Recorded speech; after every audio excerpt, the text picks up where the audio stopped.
JusticeNow is an organization that's working to fight for Jewish rights in the Jewish national homeland. For years we've seen abuse of international law regarding the state of Israel. We've seen the abuse on the part of the government not standing up for Jewish rights.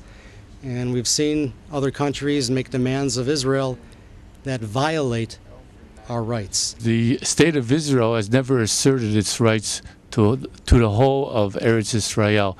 They've allowed these countries to claim that to ask for partition of the land and to try to divide the land after it was awarded completely to the Jewish people. And this has been going on almost from the beginning.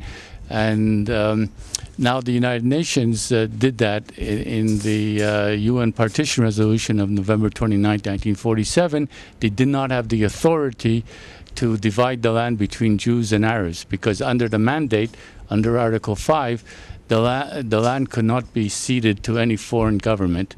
And this is what the United Nations General Assembly overstepped its authority in recommending the partition of the land. The principle of legal estoppel says that any time that a specific right or a privilege is granted, that right and privilege goes on ad infinitum. So treaties are something that last forever, unless there's a specific clause for termination within the treaty itself. Furthermore, the UN Charter itself, Article 80, preserves the rights of the Jewish people under the mandate, and the UN General Assembly was therefore in violation not only of Article 5 of the mandate, but of Article 80 of the UN Charter.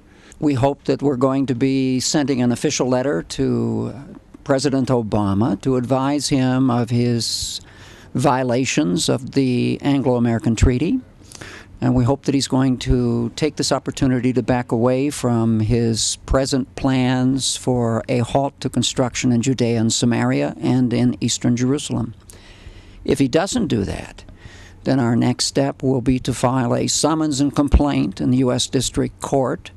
And if the court accepts the jurisdiction, and we think the court will entertain a motion to stop him from participating in anything that is contrary to the mandate for Palestine, because the mandate for Palestine is included in the Anglo-American Treaty. It's very important that everybody get involved in putting pressure on their local politicians, if you're in Israel, on your local Knesset members, because the Knesset members here in Israel are not standing up for Jewish rights in the Jewish national home. Why should the Americans or the British honor those rights if we're not going to even ask for them to be honored? And for those who are living abroad, either in the United States or in England, talk to your local politicians, congressmen, your parliament, members of parliament, and they should be told that there are rights to the Jewish people in the Jewish national home, and that their government should stand by Israel and honor them.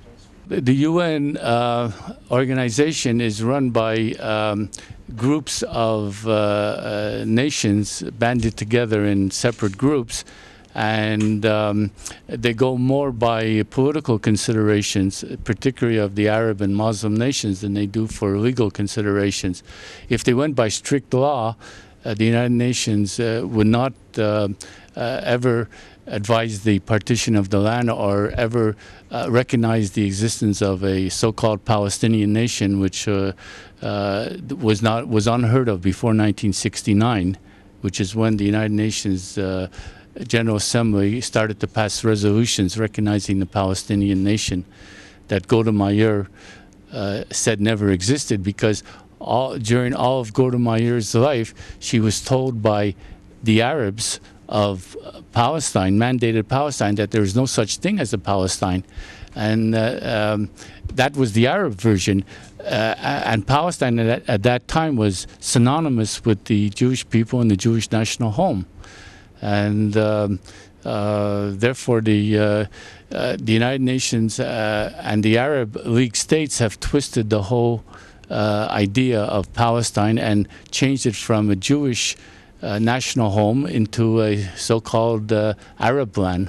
Yeah, on our site we have many documents such as the San Remo Resolution, the Balfour Declaration, and the Mandate for Palestine, in which the Jewish national home, as it's called in all these resolutions, is the rights are from all these documents. The name, by the way, Jewish national home, refers to a Jewish country. A lot of people like to say it just means a Jewish country club, a social club, the largest Jewish community center in the world. But that's not what the intention was in any of these resolutions. You take a look at all the records going back then, it talks about a Jewish country, not just a cultural center where Jews can hang out.